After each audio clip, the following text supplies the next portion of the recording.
Here is ChatGPT with a cartoon of the situation on Parliament Hill, which it proposed. The AI proposed this, not me. The AI proposed that the best way to do this is to have Professor Hinton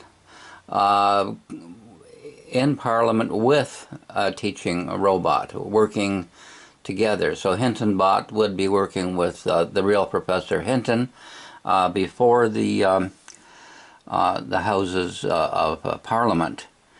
And here's the drawing. HintonBot is making a very questionable statement. Of course, autonomous drones are perfectly safe, honorable member.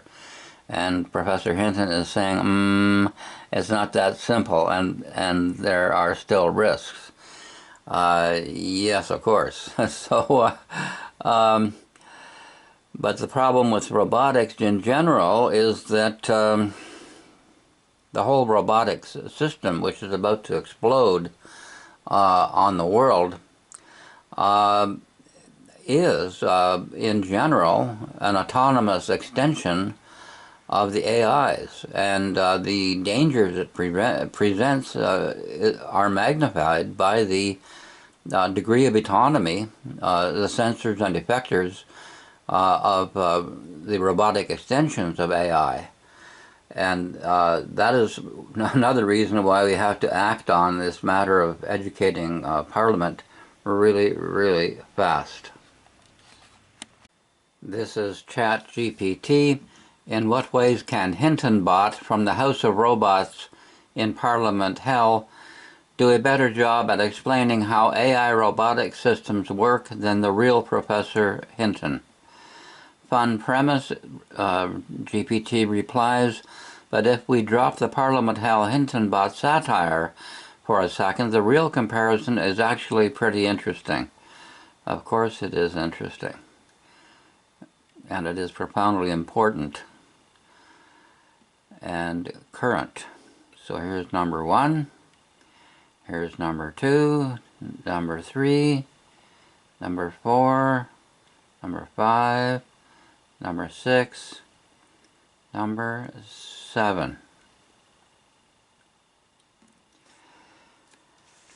And ChatGPT sums it up by saying that HintonBot can do a better job than Professor Hinton as, quote, a better teacher in terms of delivery, personalization, and interactivity, close quotes. Wow. If I were a professor at a university right now and somebody came along and said, we can replace you with a teaching robot which has better delivery, personalization, and interactivity with the students than you, I would be sweating buckets. Here is the co-pilot cartoon in response to my saying the entire computing science industry is about to be hoisted on its own proverbial petard. Draw the cartoon of a pugnacious robot professor teaching computing robotics and defying any human job to do a better job at a lower cost. And here's the cartoon, Computing Science class and Robotics 101. And the robot is saying, let's see a human do this better and cheaper. Professor Bot, now teaching 24/7. No salary, no sick days. Beat that. So even if it starts out now on a slightly lower level in some ways, though in other ways it will certainly surpass the human professor. Even if it starts off on a weighted lower level, it's catching up really fast and it's going to go beyond them really fast and really far. What do we do about that? This is Gemini.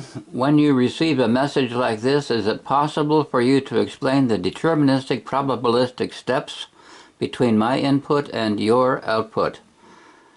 And in contradiction to Professor Yampolsky, it answers yes. Here are the details. Here is Copilot's bottom line. If the job is teach computing science as a science, then yes, a robot can replace Professor Geoffrey Hinton in that role. Yes, a robot can replace Hinton in that role. If the job is to be Geoffrey Hinton, then no. Who the hell wants to be Geoffrey Hinton? Just be yourself. That's good enough. Okay. You've explicitly bracketed out the creativity and subjectivity and all the fuzziness things. So within your frame, a robotic surrogate could deliver Hinton-level lectures and handle QA on established computing science material. And Hinton failed utterly in explaining what AI is about to the Senate Committee on AI. So he didn't do very well on that, whereas three AIs have proven themselves very capable on this subject in the last Franklin Manifesto, 4 out of whatever. If you want, I can go further and outline what a fully robotic computing science instructor would look like, including its architecture, capabilities, and limits.